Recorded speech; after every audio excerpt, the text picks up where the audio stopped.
Hello students, क्या हाल चाल? सब बढ़िया। आज के क्लास में हम लोग पढ़ने वाले हैं फ्रिक्शनल फोर्स के बारे में। तो शुरू करें। अच्छा, तुम में से बताओ कौन कौन न्यूटन्स फर्स्ट लॉ जानता है? फर्स्ट लॉ, चलो मैं एकदम सिंपल भाषा में तुम लोग को बताता हूं। न्यूटन्स फर्स्ट लॉ कहता है कि कोई भी ऑब्जेक्ट बिना किसी फोर्स के ना ही चल सकता है ना ही रुक सकता है। बस, यानी कि कोई भी ऑब्जेक्ट अगर चल रहा है या फिर चलता हुआ ऑब्जेक्ट रुका हुआ है तो जरूर कोई ना कोई फोर्स उस पर लगा होगा बाहर से। यही है न्यूटन्स का फर्स्ट नियम। अब इसका मतलब यह है कि एक बॉल, फुटबॉल मान लेते हैं, यह 5 मीटर पर सेकंड के स्पीड से चल रहा है, तो यह तब तक नहीं रुकेगा जब तक कि कोई बाहरी बल इस पे ना लगे, मतलब बाहर से कोई इसको रोके नहीं, तब तक यह चलते रहेगा। यही न्यूटन्स फर्स्ट लॉ है। पर तुम लोग कहोगे कि सर ऐसा तो होता नहीं है, फुटबॉल को ऐसे लुढ़का के छोड़ दें और कोई रोके नहीं भी तब भी वह चलते रहता है और एक समय के बाद रुक जाता है। इसके अलावा साइकिल है, साइकिल हम चला दिए, वह 5 के स्पीड 10 के स्पीड से चल रहा है। अब हम पैडल चलाना बंद कर दें और कोई रोके भी नहीं और हम ब्रेक नहीं भी लगाएं, तब भी साइकिल कुछ दूर चलने के बाद रुक जाती है। तो फिर यह कैसे संभव है? न्यूटन तो कह के गए थे कि कोई रोकेगा नहीं तब तक रुकेगा नहीं। यहाँ रोकने वाला कोई दिख नहीं रहा है, तो फिर रुका क्यों मेरा साइकिल? पकड़ो कॉलर, न्यूटन से पूछो कैसे रुका तुम्हारा साइकिल।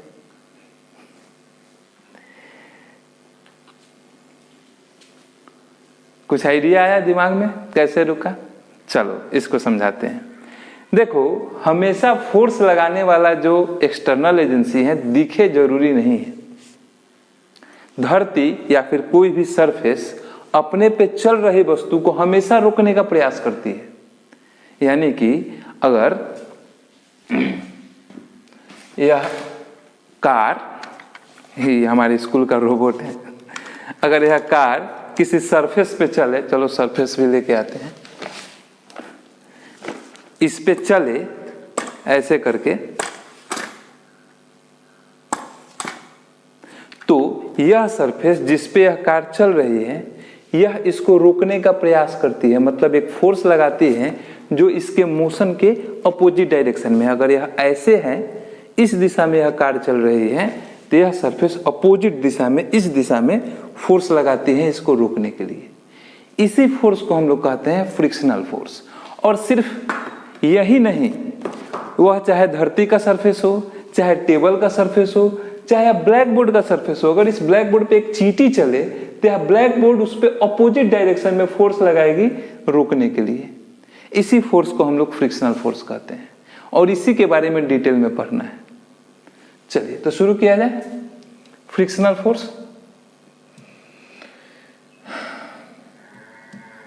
सबसे पहले फ्रिक्शनल फोर्स कहते किसे हैं?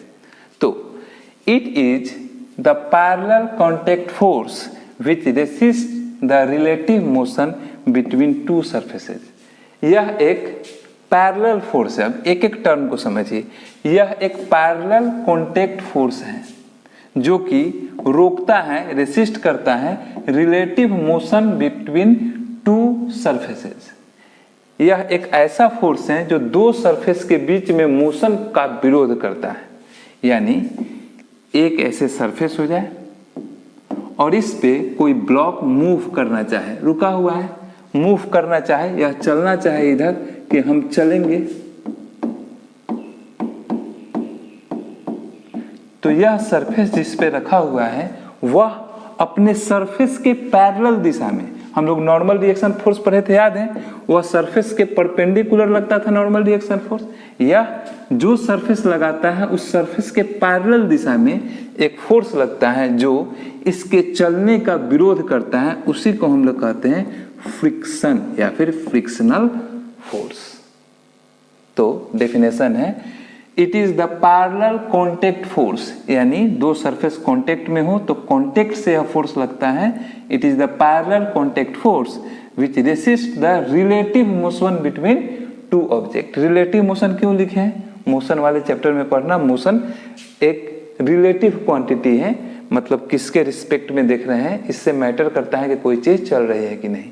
अगर इस सरफेस के लिए यह ब्लॉक मोशन में होने का कोशिश करे तो यह सरफेस इस ब्लॉक को रोकने का प्रयास करेगी। उम्मीद करते हैं समझ में आया व्हाट इज फ्रिक्शनल फोर्स।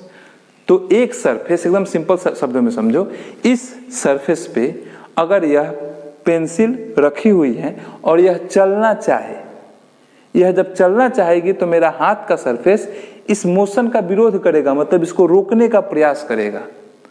उसी फोर्स को कहा जाता है फ्रिक्शनल फोर्स। इसके बारे में कुछ चीजें जान लो। इस फोर्स का डायरेक्शन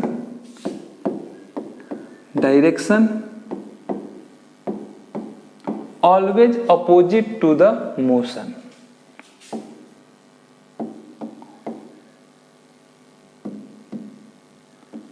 ऑलवेज अपोजिट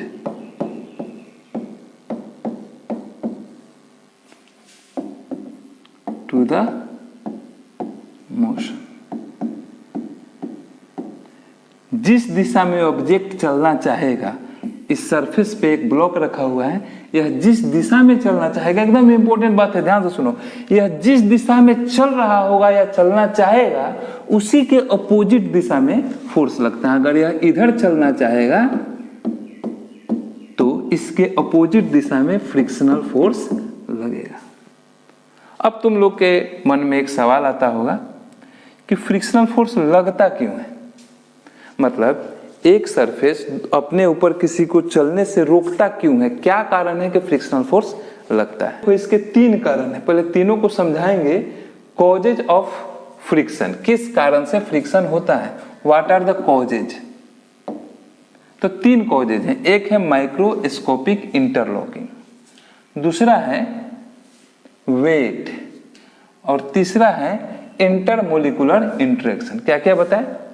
एक हुआ माइक्रोस्कोपिक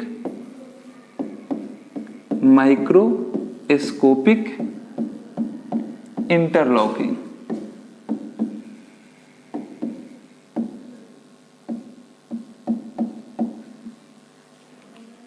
दूसरा वेट और तीसरा इंटरमोलिकुलर इंटरेक्शन।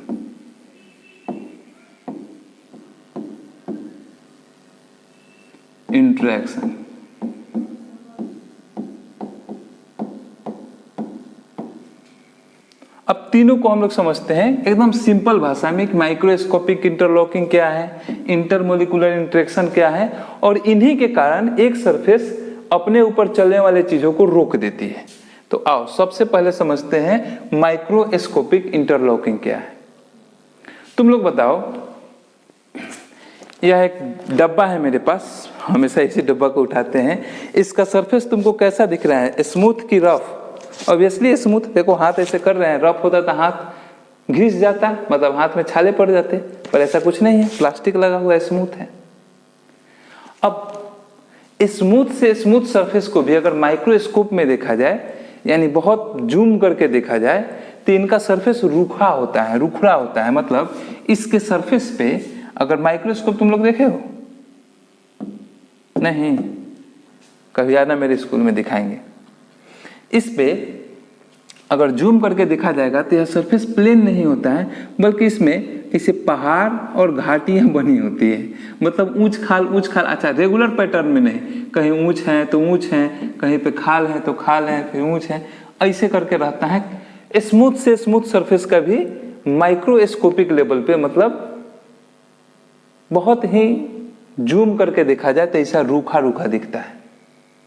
अब कोई इस पे ब्लॉक रखे तो वह ब्लॉक का भी जो सरफेस होगा ऐसे रूखा रूखा है, रफ है।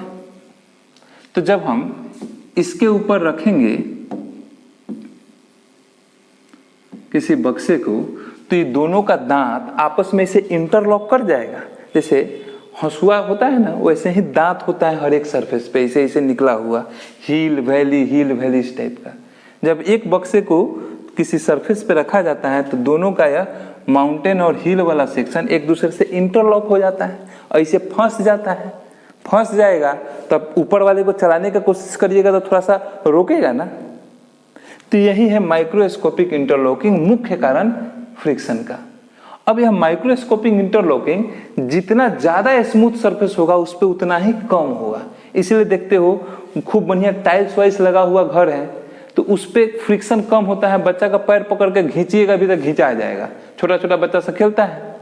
और वहीं जहाँ पे प्लास्टर नहीं किया गया है खींचो, पहले उसका पैंट खुलेगा उसके बाद छिला जाएगा, क्योंकि जितना ज्यादा रफ सरफेस होगा उस पे यह माउंटेन और हिल उतना ही कड़ा होगा।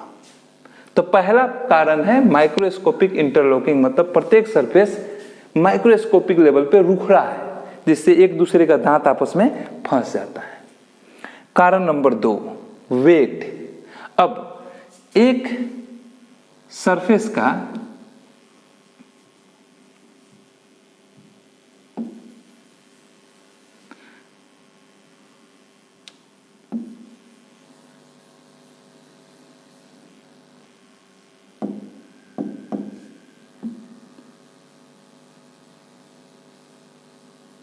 एक सरफेस का दूसरे सरफेस के साथ ऐसे इंटरलॉकिंग है, एक दूसरे से फंसा हुआ है। अब एक बात बताओ, ऊपर से यह ब्लॉक जितना ज्यादा भारी होगा उतना ही टाइट से इसे फंस जाएगा कि नहीं एक दूसरे से। जितना ज्यादा इसका वेट होगा उतना ही नीचे दबाएगा, उतना ही मजबूत इंटरलॉकिंग होगा।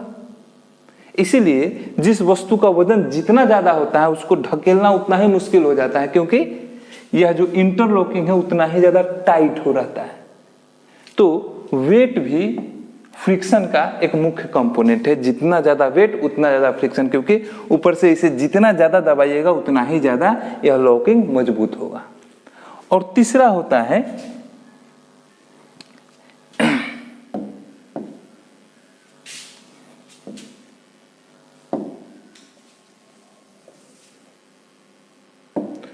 होता है इंटरमोलिकुलर इंटरेक्शन। तुम लोगों ने पढ़ा है कि प्रत्येक वस्तु एटम से बना हुआ है, तो यहाँ पे सरफेस बनाते हैं, सरफेस के भी बहुत सारे एटम होंगे ऐसे, और इस पे एक हम बक्सा रखते हैं।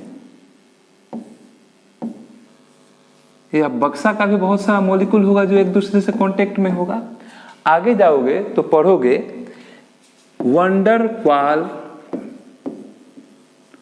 वॉल फोर्स, यानी एक मॉलिक्यूल, जैसे पानी का ही एक मॉलिक्यूल हुआ, दूसरे मॉलिक्यूल को अपने तरफ एक कमजोर बल से अट्रैक्ट करता है, खींचता है। मतलब यहाँ पे ऊपर वाला मॉलिक्यूल नीचे वाले मॉलिक्यूल को एक कमजोर बल से बांध के रखता है, जिसको हम लोग कहते हैं इंटरमोलिकुलर इंटरेक्शन। आगे जाओगे तो इसके कई प्रकार हैं, जिसमें से एक वंडर वाल फोर्स है, इनके बारे में पढ़ोगे। तो जब दो सरफेस कांटेक्ट में रहता है तो यह इंटरमोलिकुलर अट्रैक्शन फोर्स भी वस्तुओं को जकड़ के रखना चाहता है, इसलिए चीजें आपस में जुड़ी रहना चाहती हैं, इसलिए मोशन का विरोध होता है। यानी फ्रिक्शन के 3 कारण हैं। एक है इंटरमोलिकुलर इंटरलॉकिंग, दूसरा है वेट, और तीसरा है इंटरमोलिकुलर इंटरेक्शन। ठीक है, समझ में आ गया? अब एक बात बताओ तो, हम तुमसे पूछें कि किसको बढ़ाने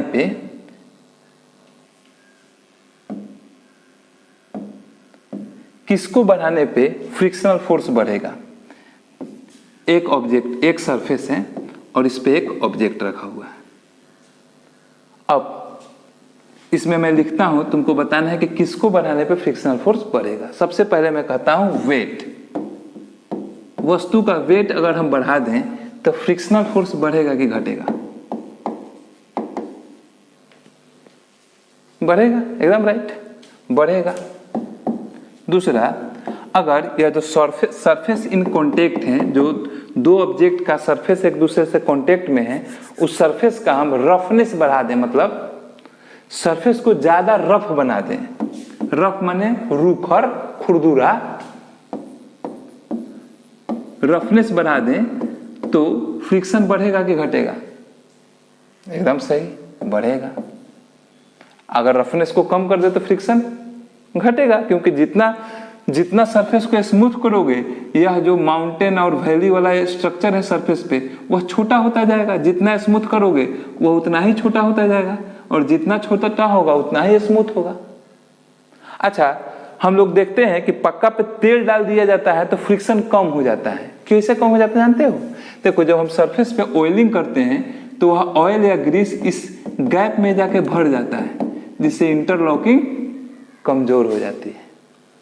अच्छा, तीसरा, कांटेक्ट एरिया। अगर यह और यह दोनों का जो एरिया इन कांटेक्ट है, मतलब यह डब्बा है, इसको हम इसमें ऐसे सटाएं, ऐसे, तो कम एरिया कांटेक्ट में है, और दूसरी बार में हम अगर इसको ऐसे सटाएं तो ज्यादा एरिया कांटेक्ट में है। तो बताओ, एरिया ज्यादा कांटेक्ट में होगा तो फ्रिक्शनल फोर्स बढ़ेगा कि घटेगा? एकदम सब कोई बोला है सर बढ़ेगा।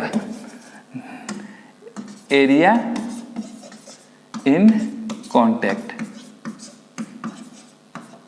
क्या अगर एरिया इन कांटेक्ट बढ़ा दें तो फ्रिक्शनल फोर्स बढ़ना चाहिए? नहीं, एरिया इन कांटेक्ट का फ्रिक्शनल फोर्स पे कोई प्रभाव नहीं पड़ता है। एरिया इन कांटेक्ट का एक सरफेस से दूसरे सरफेस पे कितना फ्रिक्शनल फोर्स लगेगा उस पर कोई प्रभाव नहीं पड़ता है। फ्रिक्शनल फोर्स वेट बढ़ाने से बढ़ता है, रफनेस बढ़ाने से बढ़ता है, वेट घटाने से घटेगा, रफनेस घटाने से घटेगा। ठीक है, चलो, तो फ्रिक्शनल फोर्स के प्रकार के बारे में हम लोग पढ़ते हैं। नेक्स्ट आते हैं टाइप ऑफ फ्रिक्शनल फोर्स। तो फ्रिक्शनल फोर्स दो प्रकार का होता है। एक को हम लोग कहते हैं स्टैटिक फ्रिक्शन, और दूसरे को हम लोग कहते हैं काइनेटिक फ्रिक्शन।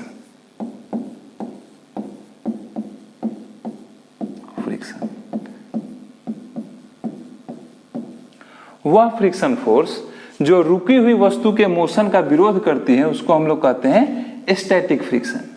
जैसे एक बक्सा रखा हुआ है, अब उसको तुम चलाना चाहो, ढकेलने जाओगे तो ढकेलते ढकेलते तो चलने नहीं लगता है। जैसे ढकेलोगे, अगर बहुत भारी है तो अकेले ढकेलोगे तो चलेगा भी नहीं। मतलब एक फोर्स है जो तुम्हारे फोर्स का, तुम्हारे द्वारा लगाए हुए फोर्स को कैंसिल कर दे रहा है, वही है स्टैटिक फ्रिक्शन। यह इसके बारे में, स्टैटिक फ्रिक्शन के बारे में की पॉइंट, स्टैटिक फ्रिक्शन।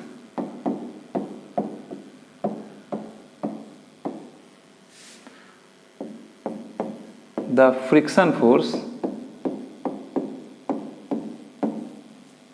which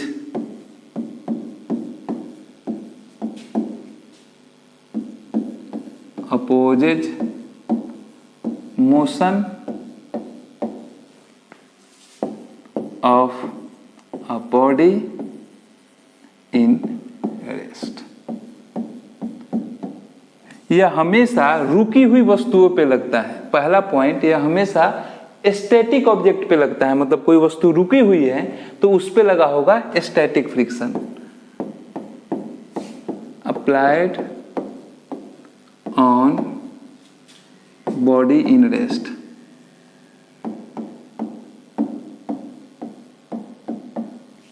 दूसरा, इस फोर्स का डायरेक्शन अप्लाइड फोर्स के अपोजिट होता है। along opposite to the applied force।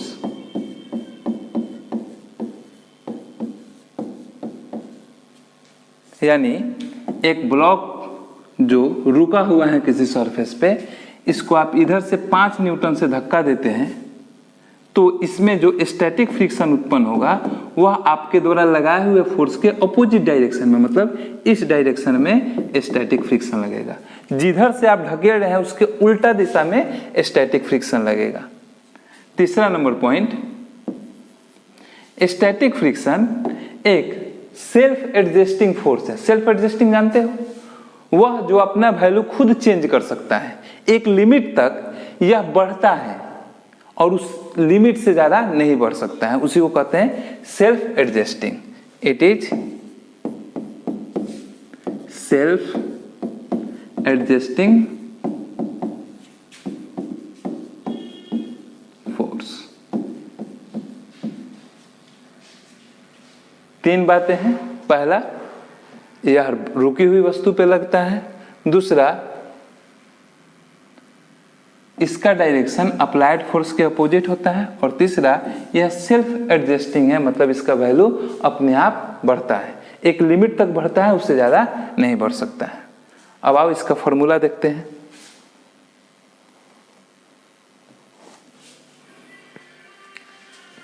Static friction, static friction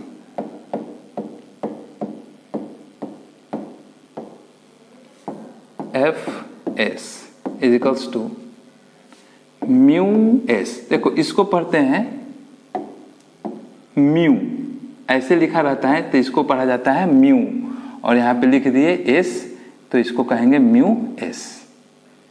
mu S into N, जहाँ पे एफ एस, सॉरी एक गलती है फॉर्मूला में, यह इससे छोटा या बराबर होता है static friction. F S static friction,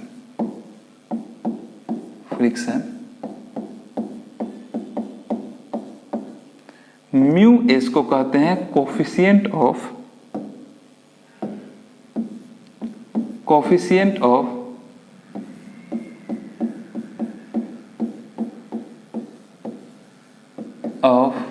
static friction.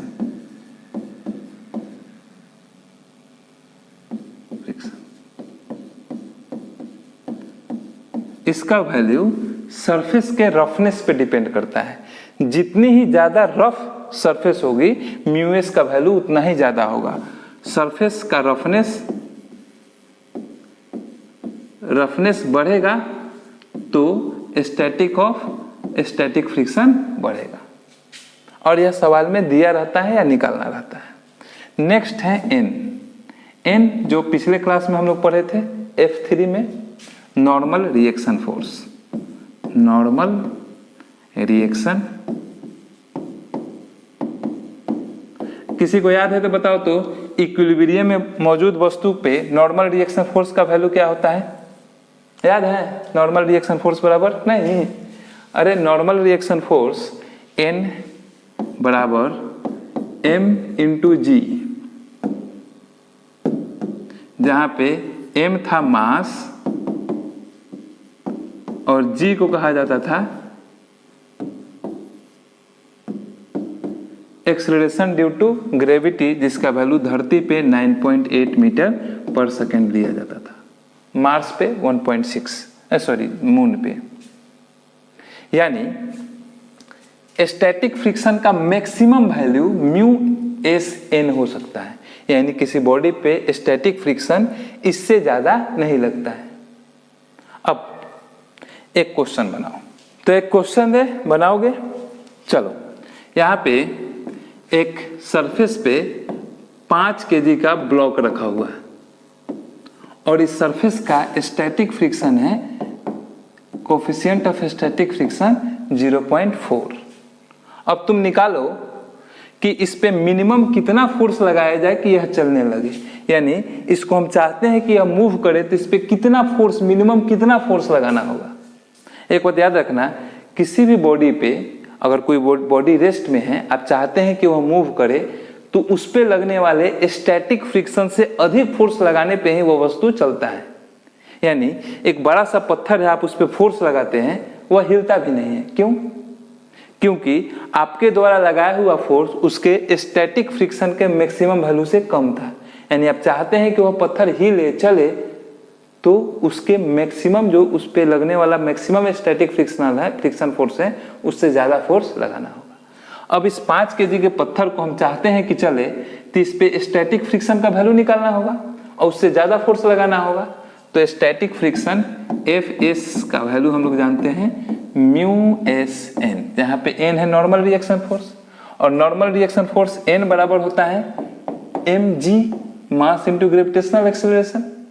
तो यहाँ पे देखो तो म्यू का वैल्यू 0.4 और एन का वैल्यू 5 इंटू 9.8, इतना न्यूटन, गुना कर लो, जितना आएगा उतना न्यूटन का फोर्स लगाना होगा।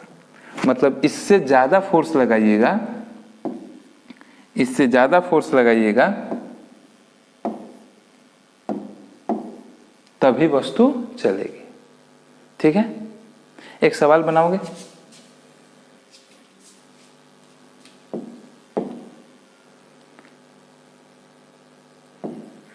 एक कार है,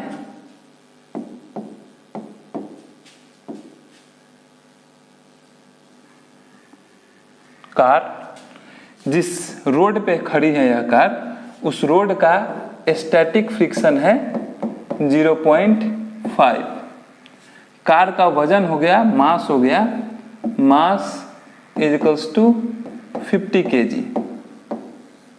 अब यह गाड़ी बंद हो गई है, इसको ढकेल के चलाना है, तो तुमको निकालना है minimum force, minimum force to move it.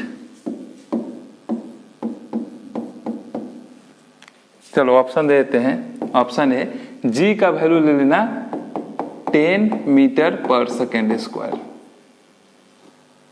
A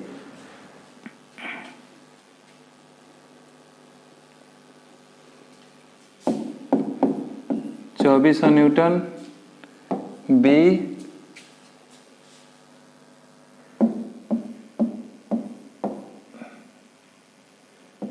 2500 Newton, C 250 Newton, D 150 Newton. चलो वीडियो पॉज करो, इजी क्वेश्चन है, बनाओ। क्या आंसर आया है? कोई 2500 न्यूटन नहीं लगा के रखा हुआ है, इसका सही जवाब होगा 250 न्यूटन। देखो कैसे, इस पे maximum value of maximum static friction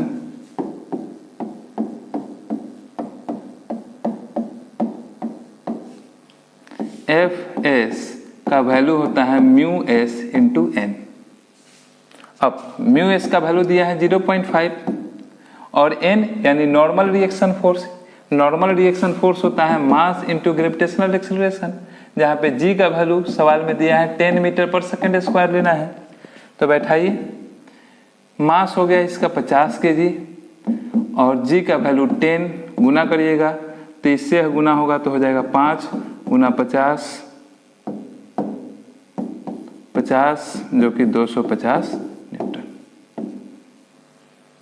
ठीक है, अब आते हैं हम लोग अगले वाले पे, जिसको हम लोग कहते हैं स्लाइडिंग फ्रिक्शन या rolling friction. Sliding friction, sorry rolling friction नहीं, और काइनेटिक फ्रिक्शन।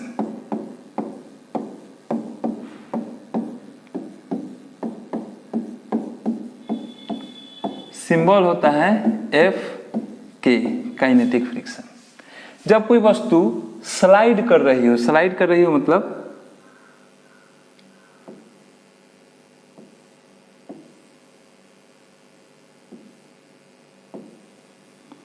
इस सरफेस पे कोई वस्तु ऊपर से नीचे फिसल रही हो, चाहे किसी सरफेस पे कोई वस्तु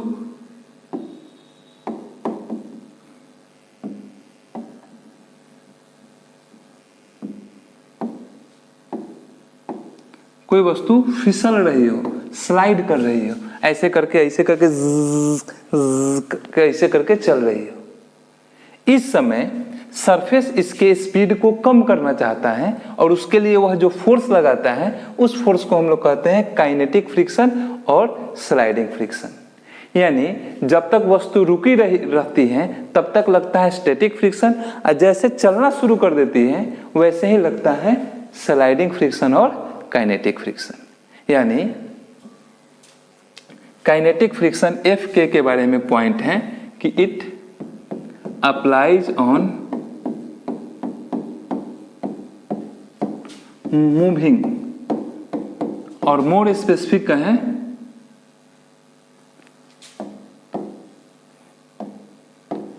स्लाइडिंग, फिसलती हुई वस्तु पे। इतना गलत क्यों लिख रहे हैं? स्लाइडिंग ऑब्जेक्ट पे लगता है। इसका डायरेक्शन हमेशा बॉडी के मोशन के अपोजिट में होता है। इट्स डायरेक्शन इज अपोजिट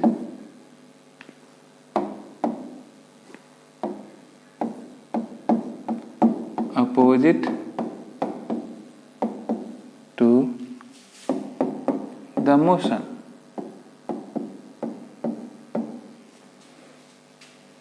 तीसरा, स्लाइडिंग या काइनेटिक फ्रिक्शन का वैल्यू हमेशा स्टैटिक फ्रिक्शन से कम होता है।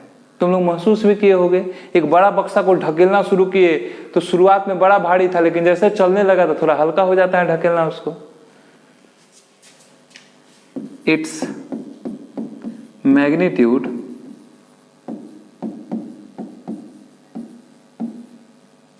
Is smaller than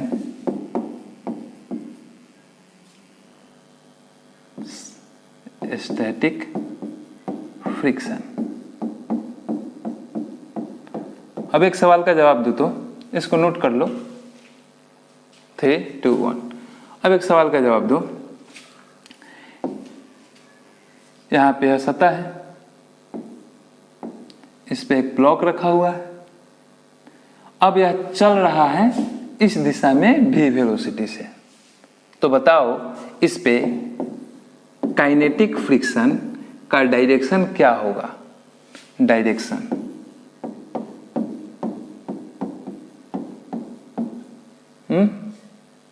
video pause करके सोचो। बॉडी चल रहा है इस दिशा में, तो इस पे काइनेटिक फ्रिक्शन का डायरेक्शन क्या होगा? एकदम करेक्ट। मोशन के अपोजिट दिशा में बॉडी जा रहा है राइट के तरफ, तो काइनेटिक फ्रिक्शन एफ के लगेगा लेफ्ट डायरेक्शन में। अच्छा, एक और बात बताओ। म्यू इस पे अगर इफ जब बॉडी रुका हुआ था तब स्टैटिक फ्रिक्शन का वैल्यू 50 न्यूटन था, यानी जब बॉडी रुका हुआ था तो इस पे स्टैटिक न्यूटन का वैल्यू 50 न्यूटन था। तो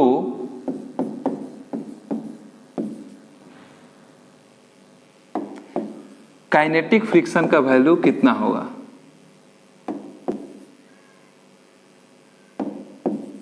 is equals to option A greater than 50,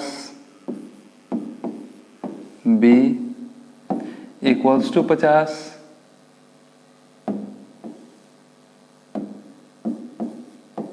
C smaller than 50,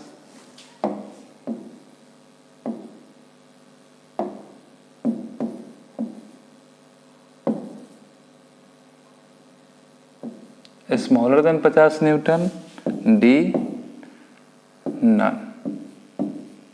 किसी बॉडी पे इसी बॉक्स पे जब यह रुका हुआ था तो स्टैटिक फ्रिक्शन का मैक्सिमम वैल्यू था 50 न्यूटन। तो बताओ इस पे काइनेटिक फ्रिक्शन का वैल्यू कितना होगा? क्या वह 50 न्यूटन से ज़्यादा होगा, या 50 न्यूटन से कम होगा, या 50 न्यूटन के बराबर होगा? एकदम सही। अभी हम लोग पढ़े हैं ना, काइनेटिक फ्रिक्शन का मैग्नीट्यूड हमेशा स्टैटिक फ्रिक्शन से कम होता है। तो स्टैटिक फ्रिक्शन अगर 50 न्यूटन है तो काइनेटिक फ्रिक्शन हमेशा 50 न्यूटन से कम होगा। ठीक है, हो गया। अब आप फॉर्मूला देख लेते हैं काइनेटिक फ्रिक्शन का। तो काइनेटिक फ्रिक्शन का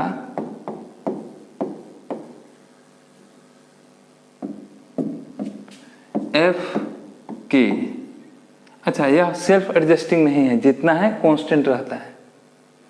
एफ के is equals to mu K N, जहाँ पे हम लोग म्यू के को कहते हैं कोफिशिएंट ऑफ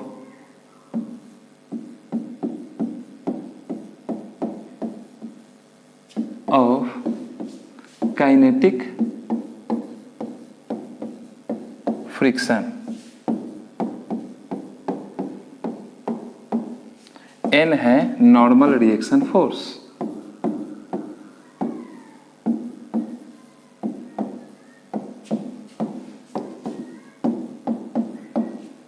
जिसका वैल्यू होता है mass into gravitational acceleration. Coefficient of kinetic friction mu K, इसका वैल्यू डिपेंड करता है रफनेस ऑफ द सरफेस पे। सरफेस जितना ज़्यादा रफ होगा म्यू के का वैल्यू उतना ही ज़्यादा होगा। सरफेस को जितना स्मूथ करिएगा, उसमें ल्यूब्रिकेंट डालिएगा, म्यू के का वैल्यू उतना ही कम होते जाता है। यानी म्यू के बढ़ता है एज रफनेस बढ़ता है, और रफनेस घटेगा तो coefficient of kinetic friction mu के का वैल्यू भी घटेगा। अब एक सवाल का जवाब दो। तुमसे एक क्वेश्चन अगर बुक में पूछ लिया जाए कि on what factors kinetic friction depends, तो क्या क्या बताओगे? या फिर तुमसे पूछ लिया जाए डू काइनेटिक फ्रिक्शन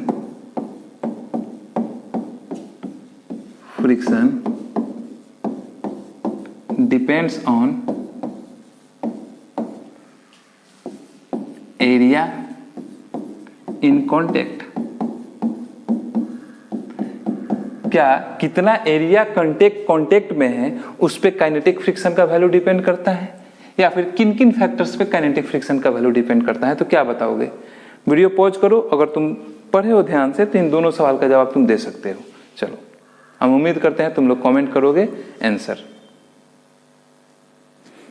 ऑब्वियसली देखो, हम लोग अभी पढ़े हैं कि काइनेटिक फ्रिक्शन एफ के is equals to mu K N, यानी काइनेटिक फ्रिक्शन दो चीजों पे निर्भर करता है, एक कोफिशिएंट ऑफ काइनेटिक फ्रिक्शन और एक नॉर्मल रिएक्शन फोर्स पे। अब आते हैं दो चीज। Coefficient of kinetic friction depend करता है रफनेस ऑफ सरफेस पे, यानी रफनेस जितना बढ़ाइएगा कोफिशिएंट ऑफ काइनेटिक फ्रिक्शन उतना ही ज्यादा बढ़ेगा। और दूसरा नॉर्मल रिएक्शन फोर्स, यह डिपेंड करता है वेट पे। वस्तु का वेट जितना ज्यादा बढ़ाइएगा उतना ही ज्यादा नॉर्मल रिएक्शन फोर्स बढ़ेगा। यानी हम कह सकते हैं कि काइनेटिक फ्रिक्शन दो चीजों पे निर्भर करता है, एक वेट पे, वेट को जितना बढ़ाइए काइनेटिक फ्रिक्शन उतना ही बढ़ेगा, और दूसरा रफनेस पे, रफनेस सरफेस का जितना ज्यादा बढ़ाइएगा काइनेटिक फ्रिक्शन उतना ही ज्यादा बढ़ेगा। और इस सवाल का जवाब क्या होगा? Do kinetic friction depends on area of in contact? No, area in contact का कोई मतलब ही नहीं है। कार को ऐसे घसीटो या फिर कार को ऐसे खड़ा कर दो, ऐसे रजनीकांत स्टाइल ऐसे घसीटो, दोनों केस में काइनेटिक फ्रिक्शन सेम होगा। हाँ, ऐसे घसीटने के समय हम बोल रहे हैं चक्का हटा के, कार ऐसे है, सब चक्का हटा दो, और चक्का हटा के ये कार है, इसका सब चक्का हटा दो, और चक्का हटा के इसको ऐसे घसीटो या फिर ऐसे घसीटो, माने कॉन्टेक्ट एरिया कम हो या ज्यादा हो कोई फर्क नहीं पड़ता है, काइनेटिक फ्रिक्शन सेम ही लगेगा। ठीक है,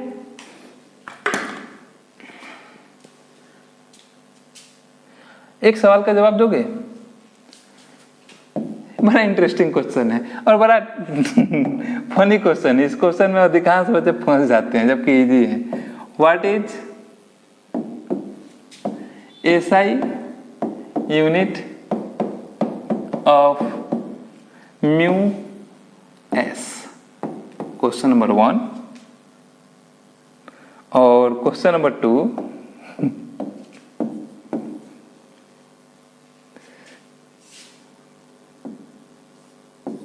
म्यू के विच वन इज करेक्ट, इनमें से कौन सही है। Which statement is correct. A,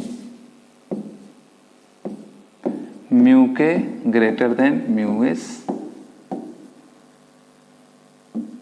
mu K equals to mu S. C, mu K smaller than mu S. D,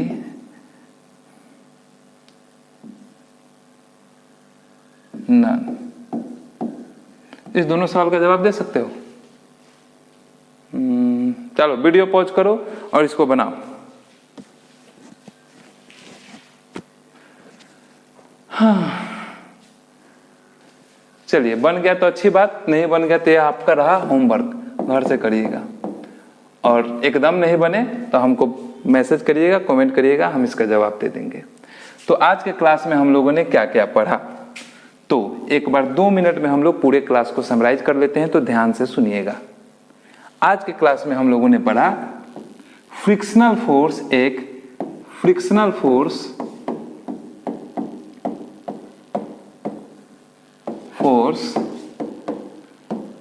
एक पैरेलल कांटेक्ट फोर्स है।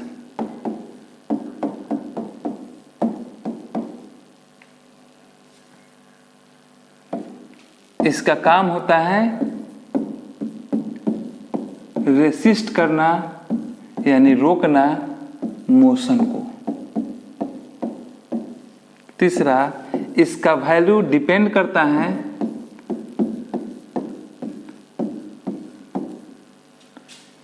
रफनेस एक, ए और बी वेट पे, कांटेक्ट सरफेस एरिया पे डिपेंड नहीं करता है। चौथा, कारण फ्रिक्शनल फोर्स का 3 कारण होता है कॉजेज। एक, माइक्रोस्कोपिक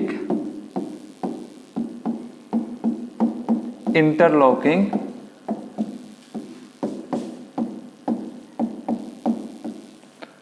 दूसरा होता है वेट, प्रेशर बाय वेट, और तीसरा होता है इंटरमोलिकुलर इंटरेक्शन।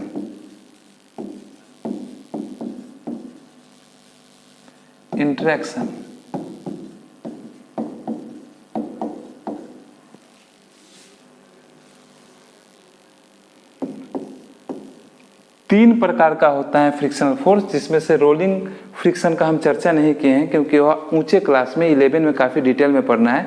रोलिंग फ्रिक्शन का वैल्यू सबसे कम होता है, बस इतना ही तुमको याद रखना है। स्टैटिक फ्रिक्शन से कम काइनेटिक फ्रिक्शन, और काइनेटिक फ्रिक्शन से बहुत ज्यादा कम रोलिंग फ्रिक्शन। यह 3 प्रकार का होता है।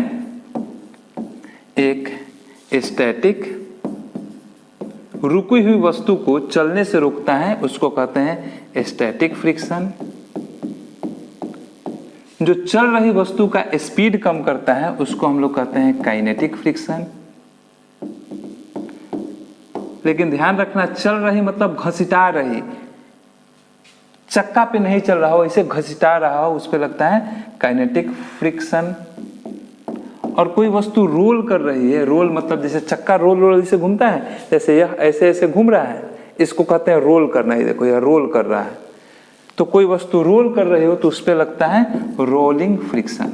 तो रोलिंग फ्रिक्शन के बारे में बस इतना ही याद रखना है कि इसका वैल्यू सबसे कम होता है। ठीक है।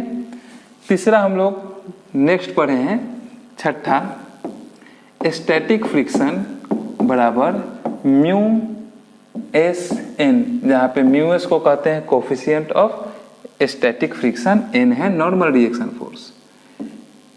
काइनेटिक फ्रिक्शन एफ के बराबर होता है म्यू के एन, जहाँ पे म्यू के को कहते हैं, अच्छा एक मिनट सॉरी, एफ एस का वैल्यू इससे छोटा या बराबर होता है और म्यू के एफ के का वैल्यू इसके बराबर होता है, और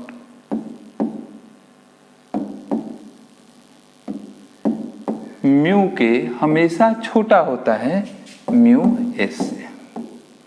और तुम लोग के सवाल का जो होमवर्क है उसके सवाल का जवाब